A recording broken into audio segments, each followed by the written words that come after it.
Silahkan sambil disipin. Kalau ada yang kurang tinggal bilang. Ada yang kurang minumnya? Ada? Cukup?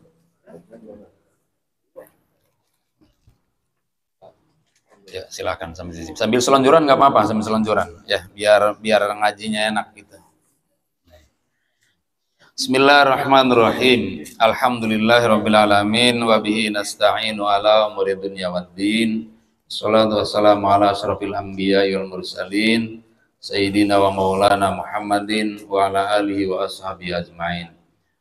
Amma ba'du fa inna asdaqal hadits kitabullah wa khairal hadi hadi Muhammadin sallallahu alaihi wasallam. Syarrul umuri muhdatsatuha wa kullu muhdatsatin bid'ah wa kullu bid'atin dhalalah wa kullu dhalalatin finnar. Kama qala Rasulullah sallallahu alaihi wasallam. Bapak-bapak, saudara-saudara sekalian rahimakumullah.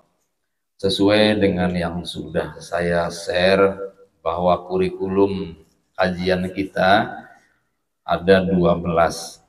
Yakni maksudnya kalau tiap bulan ngaji berarti ya 12 bulan full. Di bulan puasa itu kan kadang nggak ngaji, Pak Mandi ya?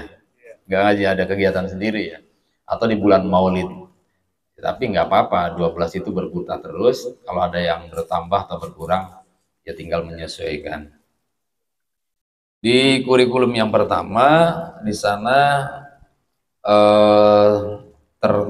tertulis bahwa rukun agama atau pilar agama itu ada syariat, ada thariqat, ada ma'rifat, ada hakikat.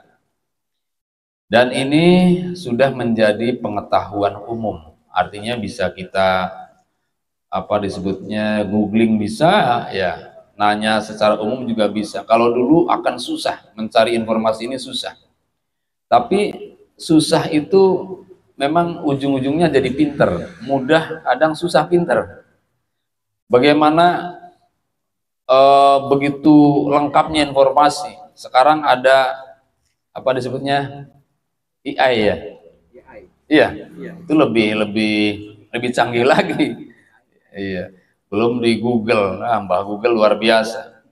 Tapi semakin kesini kok banyak orang bodoh, gitu. Yang ironis, fasilitas pinter banyak, tetapi menyebabkan orang pinter jadi sedikit, ya jadi malah jadi bodoh gitu. Kenapa tuh? Kira-kira kenapa tuh, Pak? Hah? Iya, gampangin ya. Jadi gampangin dah. Udah punya ini di Google. Ya saya kan ngajar anak-anak sekolah juga. Suruh nulis susah, udah ada ini di Google. Suruh ngapalin susah. Akhirnya hafalannya nggak punya, tulisannya jelek. Anak-anak sekarang tulisannya jelek-jelek, Pak. Ya, makanya disebutnya momen atau majelis-majelis seperti ini menurut saya sangat mahal. Bukan mahal biayanya, biaya sih nggak seberapa.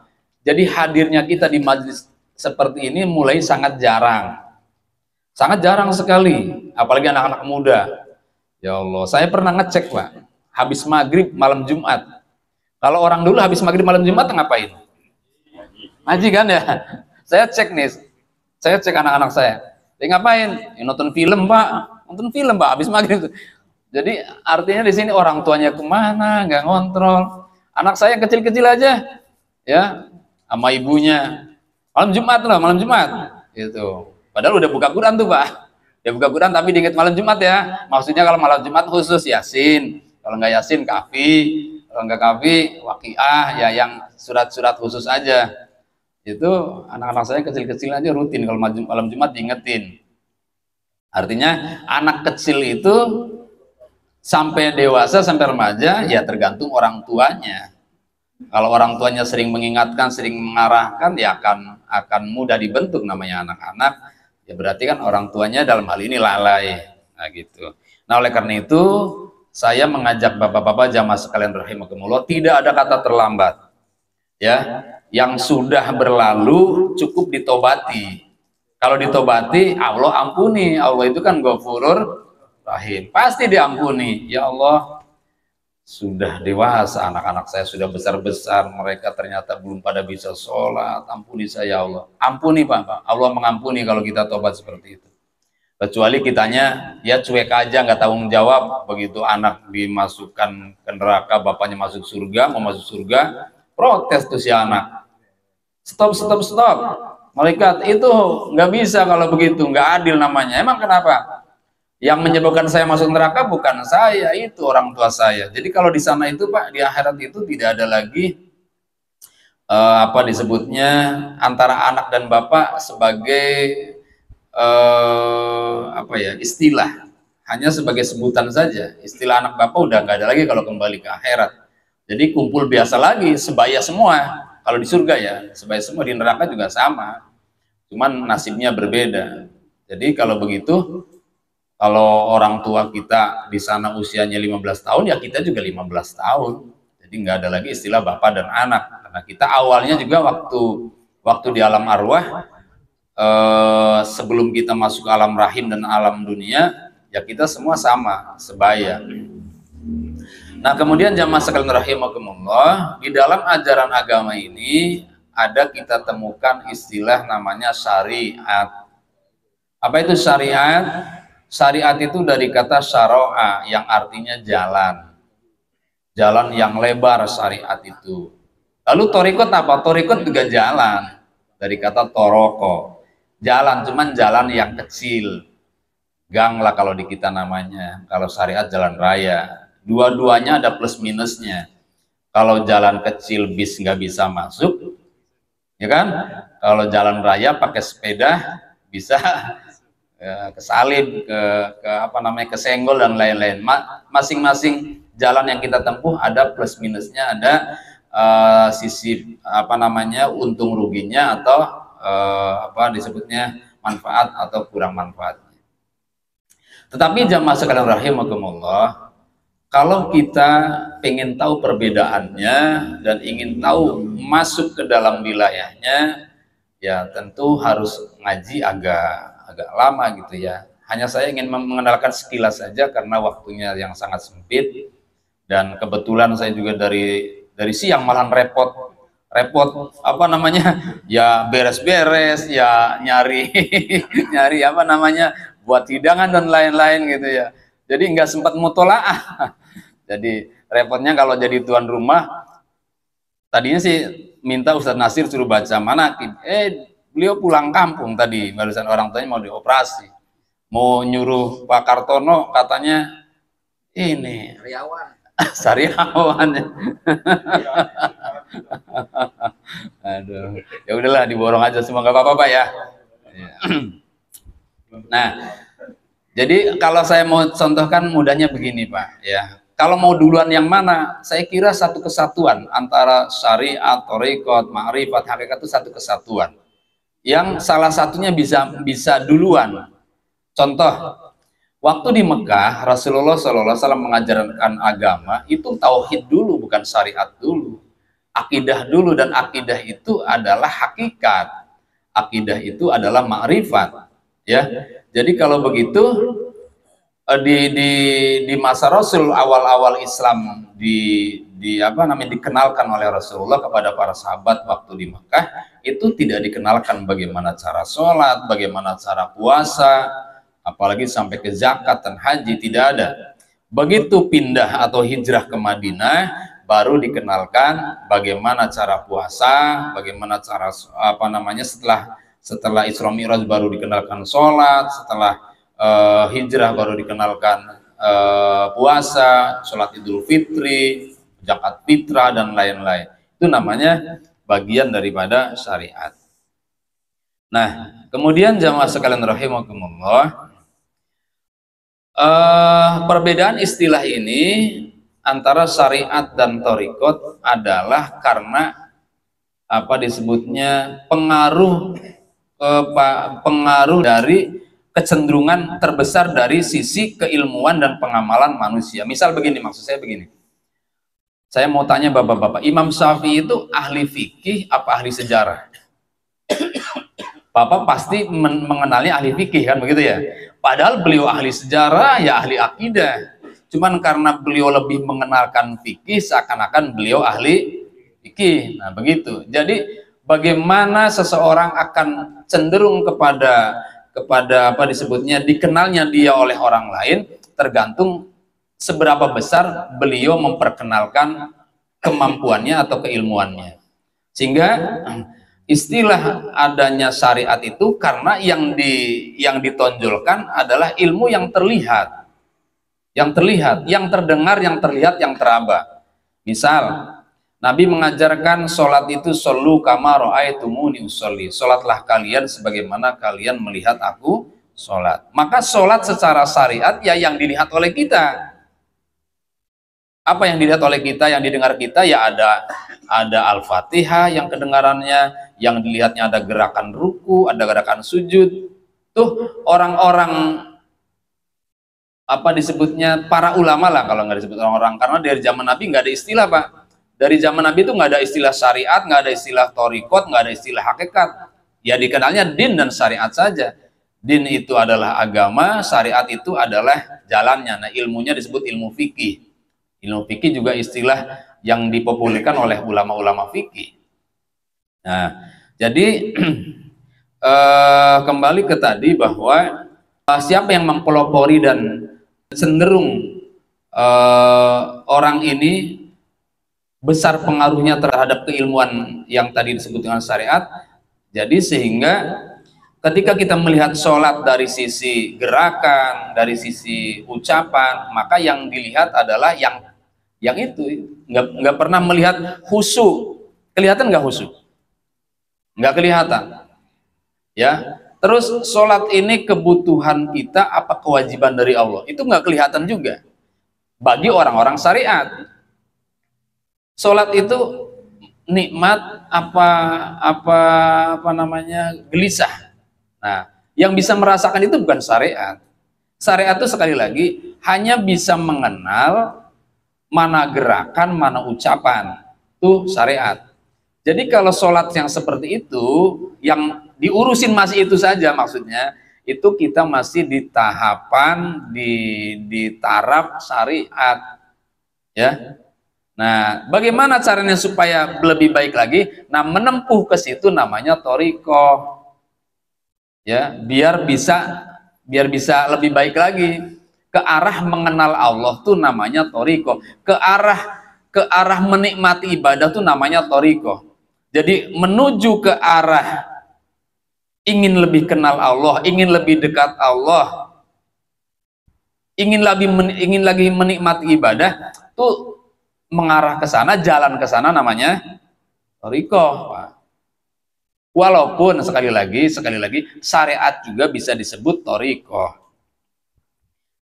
Gimana Pak? Bingung nggak? Bingung apa paham?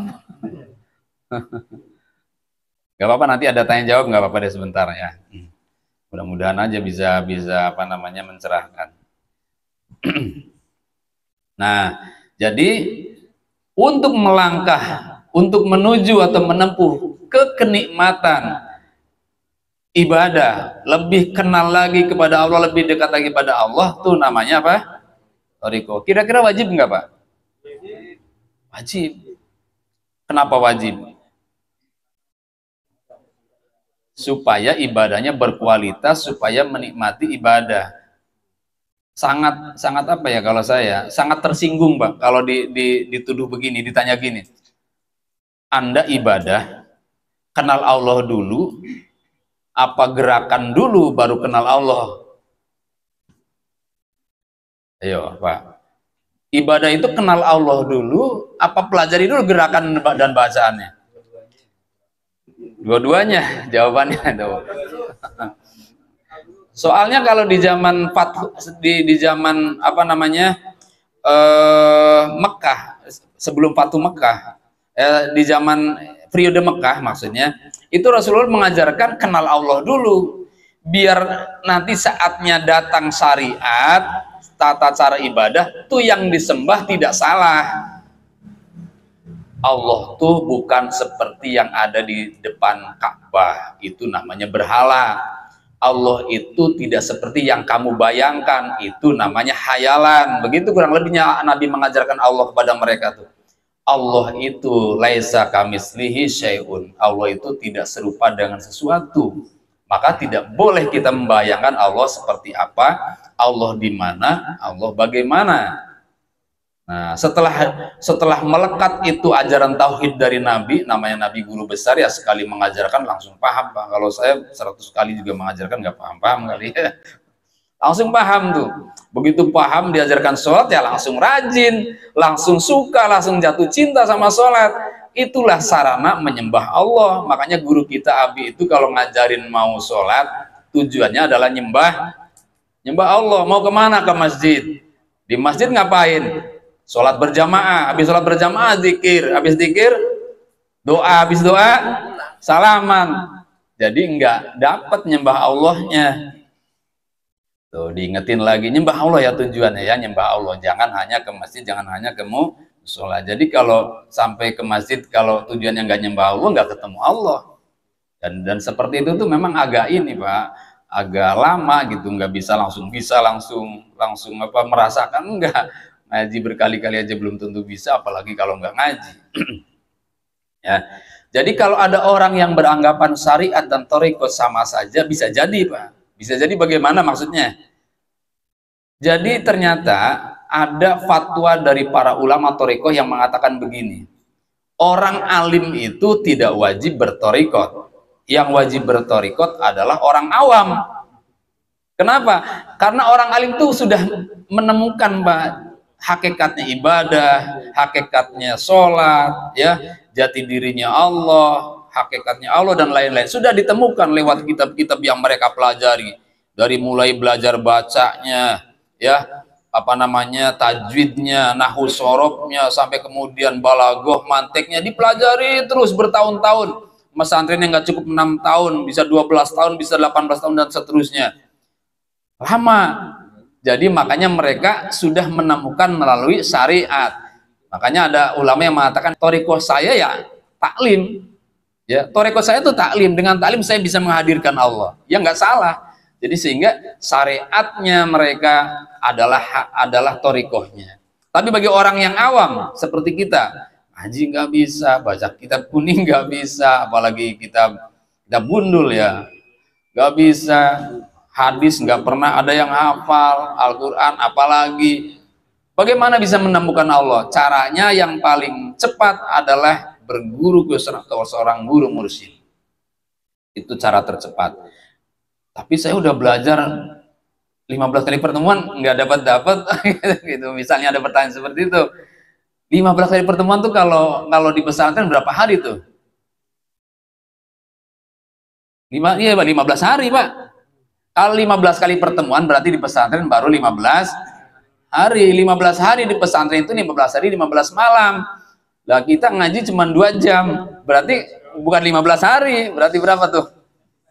Jadi kalau kita menuntut kok nggak bisa-bisa, yang disalahkan gurunya, yang disalahkan yang ngajaknya misalnya, yang disalahkan orang lain, tuh tidak sadar diri.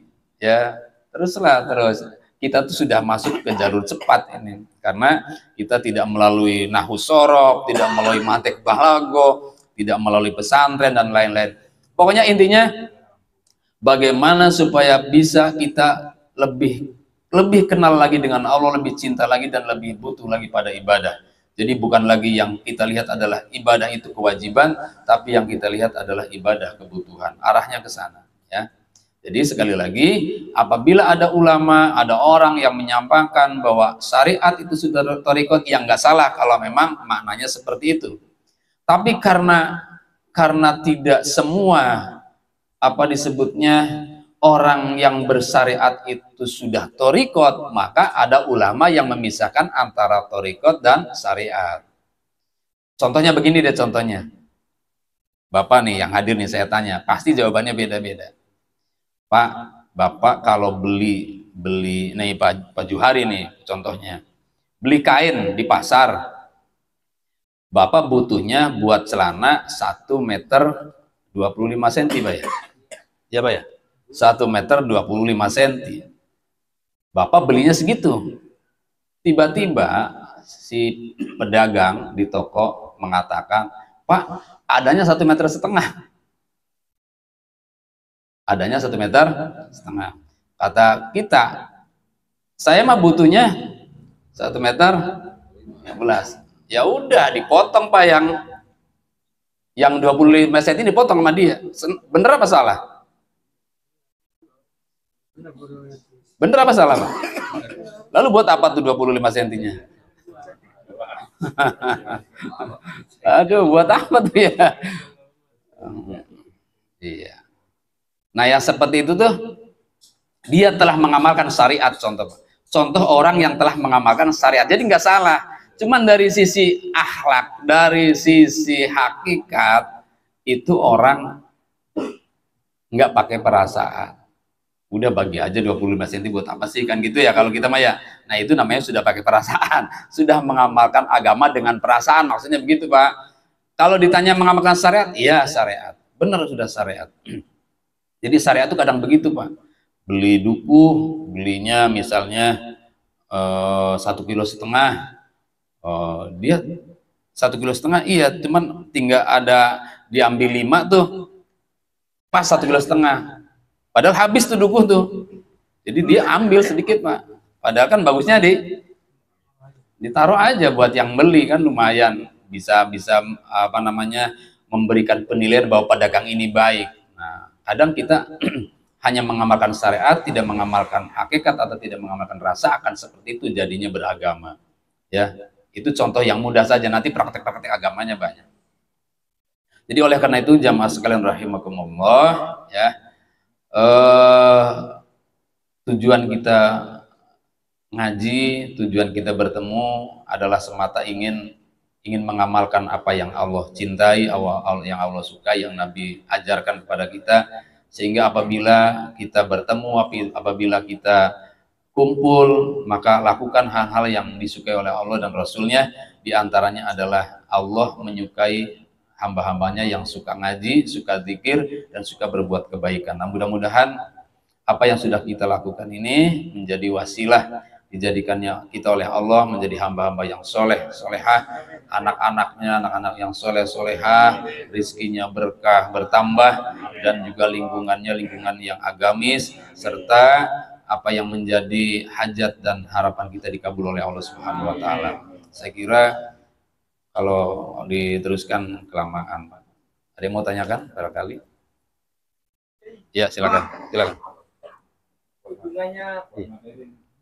Biar yang di luar dengar. Buat materi boleh. Ada. Assalamualaikum warahmatullahi wabarakatuh. Waalaikumsalam warahmatullahi wabarakatuh. Izin Kiai, nama saya Ananto dari Kebumen. Wah, jauh banget. Mau bertanya Kiai. Yang pertama, apa hubungannya Torekoh dengan tasawuf? Dan yang kedua,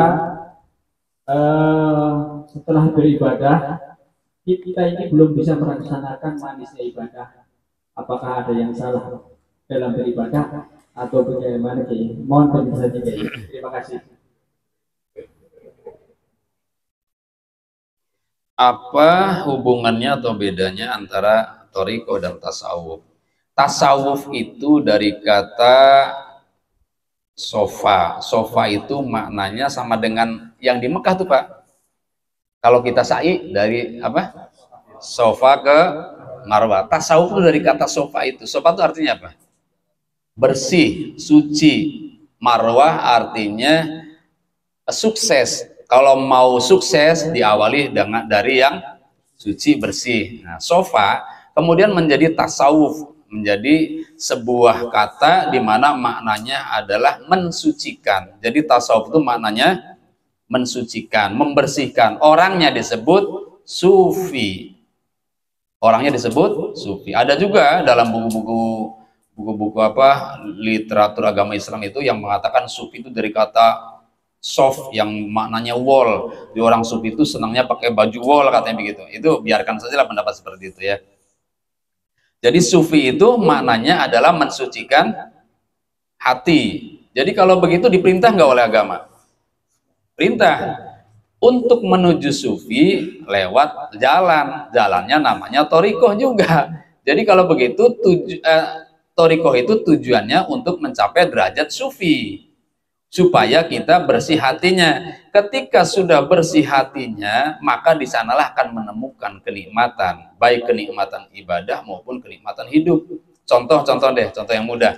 Kenapa saat sholat kita nggak bisa khusyuk? Biasanya ada masalah. Biasanya ada masalah. Masalahnya apa?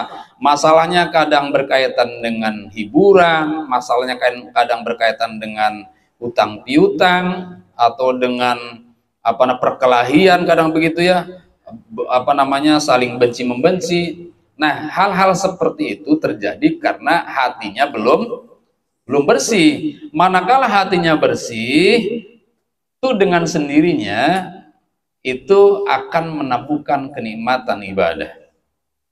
Ya, jadi kalau begitu ada yang salah dari kita, pasti ada. Ya, termasuk saya. Saya juga baru bisa ngomong, Pak. Ya, jadi kalau ditanya nikmatnya ibadah seperti apa sih? Sama dengan nikmatnya kopi, Pak. Coba, Bapak nggak bisa nggak menjelaskan nikmatnya kopi seperti apa? Bisa nggak? Nggak bisa dijelaskan. Nggak bisa saya menjelaskan nikmatnya ibadah, nggak bisa. Karena nikmat itu bukan dijelaskan tapi dirasakan. Wah, manis, kopi itu yang manis. Manis mana Mbak permen? Wah, bukan begitu. Sama tebu deh. Bukan juga. Karena persepsi baru persepsi, belum mencicipi. Nih gini nih kopi ini manisnya coba. Oh, begini baru terasa. Begitu ya. Jadi kalau begitu sih sebetulnya ada ininya. Ada latihannya ya itu berguru, sehingga berguru nanti dikoreksi oleh guru, ditegur oleh guru, diingatkan, lalu dibimbing. Nah, baru akan mencapai derajat tadi kenikmatan ibadah. Kurang lebih begitu. Lagi? Iya, ada lagi, silakan. Ya. Waalaikumsalam warahmatullahi wabarakatuh.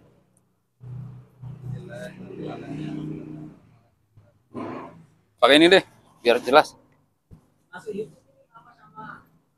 Ya. Nama sebutkan dari mana? Pulang kerja kayaknya ya? Belum pulang ya? Saya Olik Mutaro dari Ciracas. Iya. Ciracas. Mustika Ratu ya? Mustika Ratu namanya, yang kita tahu yang benar-benar dijalani oleh. Ya. Baik. Di dalam ajaran tasawuf tuh ada yang apa disebutnya bernama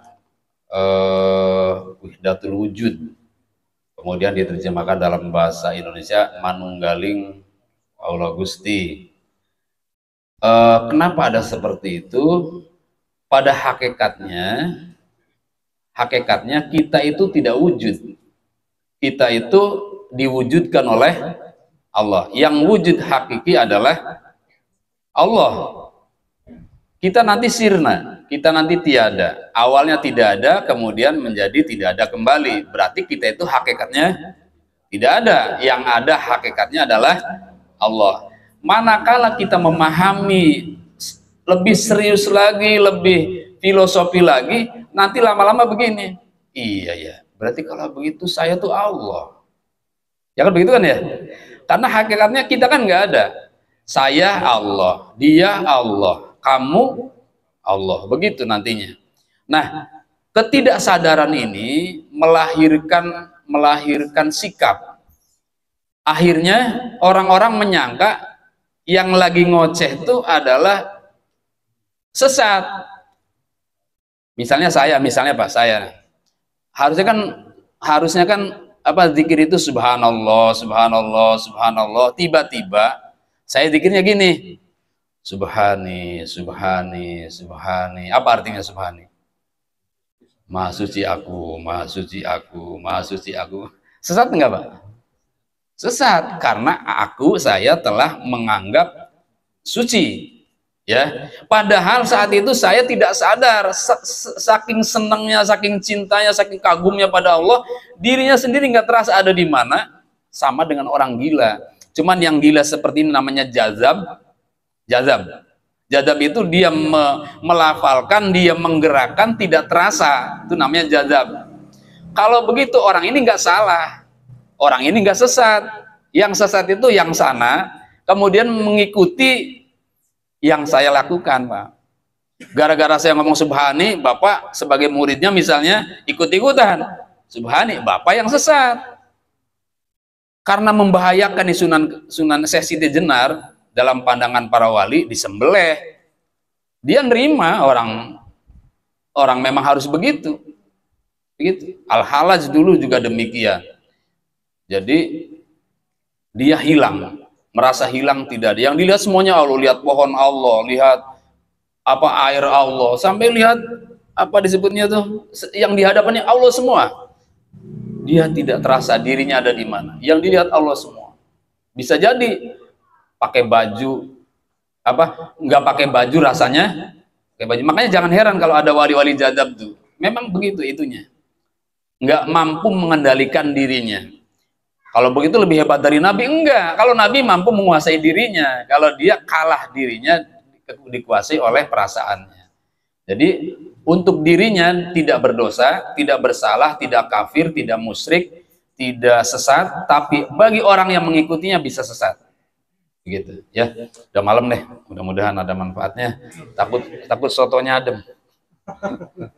Mudah-mudahan apa yang kita sudah lakukan di malam hari ini Allah berikan kemudahan dalam segala urusan. Allah tambahkan ilmu yang bermanfaat dan kemampuan ibadah yang berkualitas. Al-Fatihah. A'udzubillahi minasyaitonir rajim. Bismillahirrahmanirrahim. Alhamdulillahirabbil alamin. Yaumiddin. Iyyaka na'budu wa iyyaka nasta'in. Ihdinas siratal mustaqim. Siratal ladzina an'amta 'alaihim ghairil maghdubi 'alaihim waladdallin. Bismillahirrahmanirrahim. Allahumma anfa'na bima 'allamtana wa 'allimna ma yanfa'una wa zidna ilman nafi'an ya rabbal alamin. Allahumma wafiq imanana bitaufiq wa yidu bidayidik. Allahumma wafiqna lima tahibbu wa tarda waj'al amalana fi ridhaq wa inna ala muridin wa dunya nabi rahmatika ya arhamar rahimin. Wassallallahu ala sayyidina Muhammad wa ala alihi wasallam. Walhamdulillahi rabbil alamin. Assalamualaikum warahmatullahi wabarakatuh.